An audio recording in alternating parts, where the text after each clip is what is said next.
എടാ നീ എത്ര രൂപയ്ക്കാടി നെറ്റ് റീചാർജ് ചെയ്യുന്നത്? ഞാൻ 199 രൂപയ്ക്കാടി. എത്ര GB കിട്ടും? 1 GB.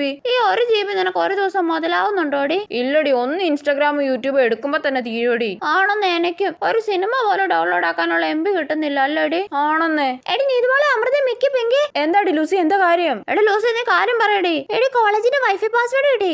സത്യമാണോടി? എടി എന്നാ പറഞ്ഞു ആടി. എടി പ്രിൻസിപ്പളിന്റെ പേര് തന്നെ, സോമശേഖരൻ പിള്ള 123. ഓ, ഇനി ആ പേര് കഷ്ടപ്പെട്ട് അടിക്കണമല്ലോ. എടി പാസ്വേഡ് മാറ്റുന്നതിന് മുന്നേ വേഗം ഡൗൺലോഡ് ചെയ്യാനുള്ള ഒക്കെ ഡൗൺലോഡ് ചെയ്താ കേട്ടോ. പിന്നെ എടി അമൃത, നീ ഇപ്പൊ ഇറങ്ങി എല്ലാ മലയാള സിനിമയും ഡൗൺലോഡ് ചെയ്യടി. എടി നീ എന്നാ കുറച്ച് തമിഴ് സിനിമയൊക്കെ ഡൗൺലോഡ് ചെയ്യടി. എടി എനിക്ക് ബിഗ് ബോസിലെ എപ്പിസോഡൊക്കെ ഡൗൺലോഡ് ചെയ്യാനുണ്ടടി. എടി എനിക്ക് കുറെ കൊറിയൻ ഡ്രാമ ഡൗൺലോഡ് ആക്കാനുണ്ടടി. എടി എന്തേലും ഒക്കെ വേഗം ഡൗൺലോഡ് ചെയ്യടി, അങ്ങനെ ഇപ്പൊ പാസ്വേഡ് മാറ്റും. എടി പെങ്കി നീ കൊറിയൻ ഡ്രാമ ഡൗൺലോഡ് ആക്കടി. ഇല്ല, ഞാൻ സ്റ്റഡി മെറ്റീരിയൽസ് ഡൗൺലോഡ് ചെയ്യുക. ഓ, ഇങ്ങനെ ഒരു പഠിപ്പിഭ്രാന്തി. എടി കട്ട സ്പീഡാടി, റോക്കറ്റ് പോലെ ഡൗൺലോഡ് ആവുന്നേ. ഷോ, ഞാൻ എന്തൊക്കെ ഡൗൺലോഡ് ചെയ്യണോ എന്തോ കൺഫ്യൂഷൻ ആയല്ലോ. ഇത് ഒരുമാതിരി CID മൂസയിലെ ബിന്ദു പണിക്കറിന്റെ അവസ്ഥയാണല്ലോ ദൈവമേ.